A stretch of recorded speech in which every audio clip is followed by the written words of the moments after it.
Жену Кирилла Буданова отравили, российского агента задержали в Одессе, а спутник-шпион Северной Кореи сделал снимки объектов США. Обо всем этом расскажу подробнее в эфире «Нехта». Самые важные и интересные новости.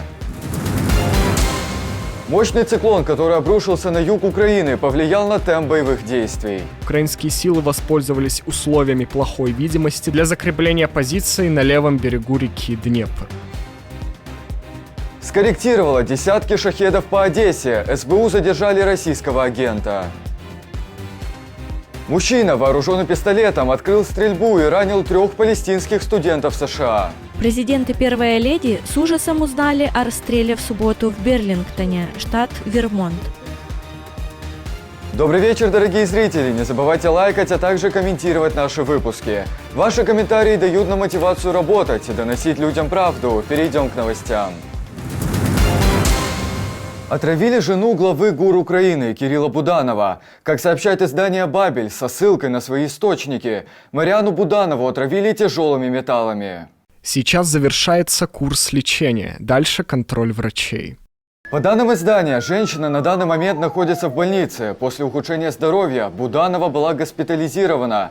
Украинские правоохранители начали расследование о вероятной попытке убийства. Эти вещества никак не используются в быту и в военном деле. Их наличие может указывать на целенаправленную попытку отравления конкретного человека.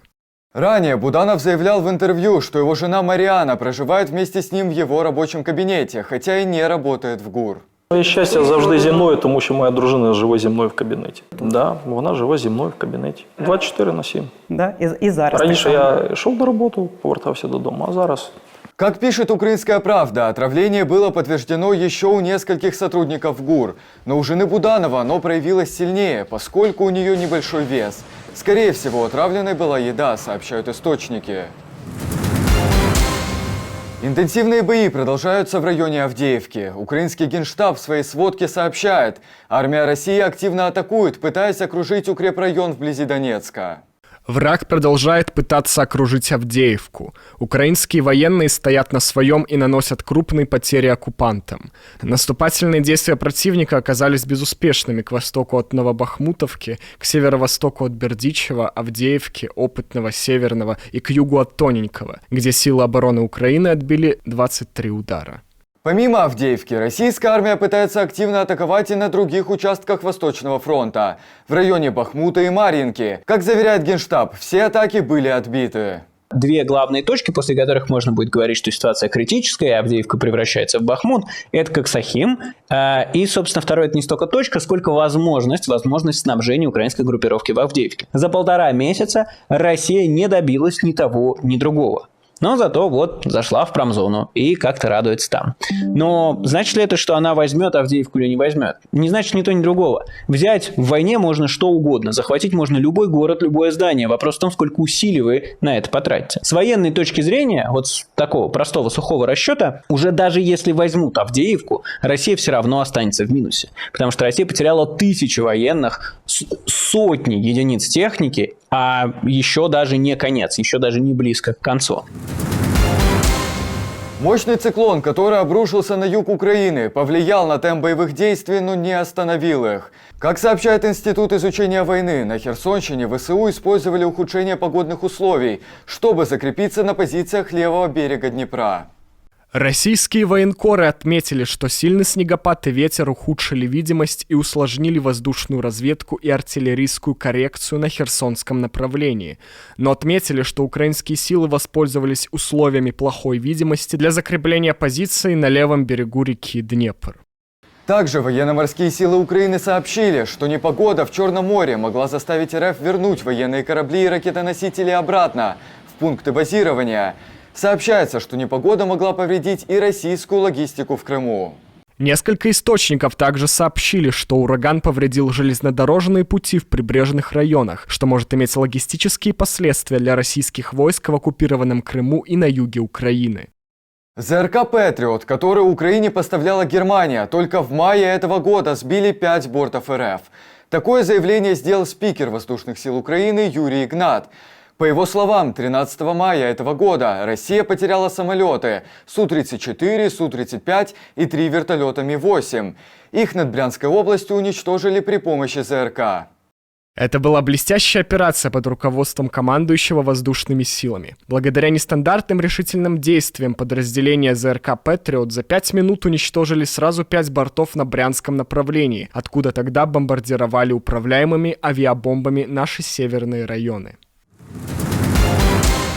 Скорректировала десятки шахедов по Одессе. СБУ задержали российского агента. Предательницей оказалась местная предпринимательница, которую завербовали в июне. Женщина передала оккупантам десятки локаций, где якобы базировались подразделения ВСУ. После ударов по городу она отчитывалась куратору о последствиях и проводила доразведку. Сейчас женщина находится под стражей, ей грозит пожизненное заключение. Мужчина, вооруженный пистолетом, открыл стрельбу и ранил 3 палестинских студентов возле университета Вермонта, сообщает CNN. У полиции США пока что нет доказательств, что преступление было совершено на почве ненависти. Подозреваемый не признает себя виновным. Гражданин Итан признает себя невиновным по всем 3 пунктам обвинения. Ему также была предоставлена копия различных возможных федеральных последствий. Мы также получили ходатайство штата о содержании под стражей без права освобождения под залог.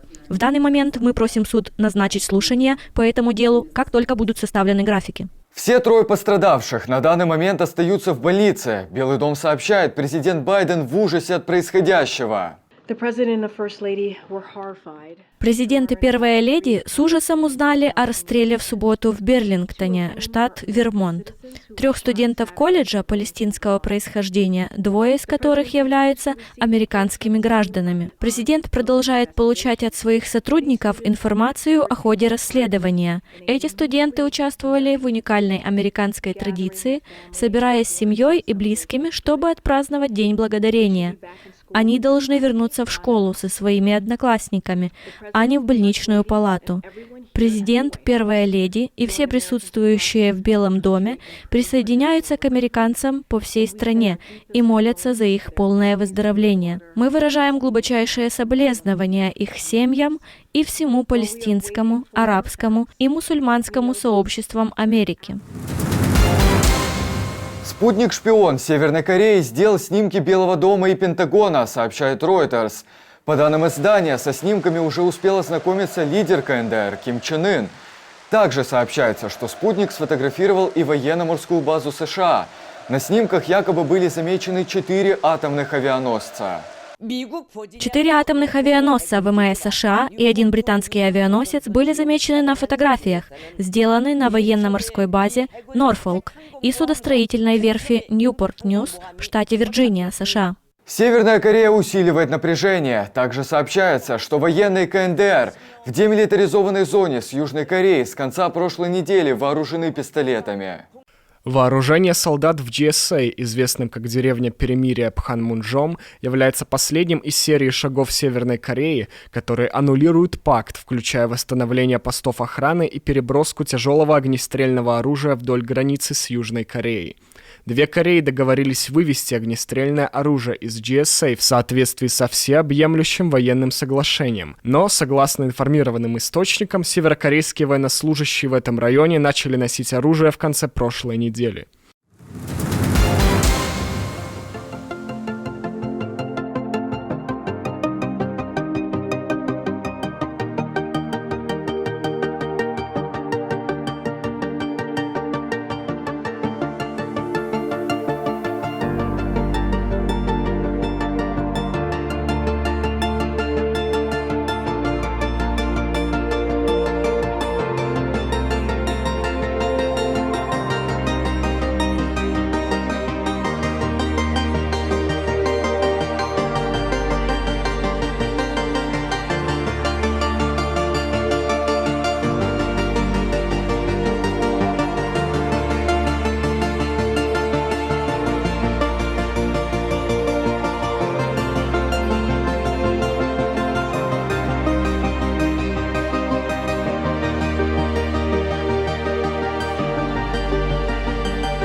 Спасибо, что смотрите, спасибо за доверие, жду ваших комментариев и лайков. Не забывайте нажимать на колокольчик, чтобы всегда оставаться в информационной повестке, а также подписываться на нас и в других социальных сетях, Telegram, Twitter или же TikTok. До встречи в следующих выпусках.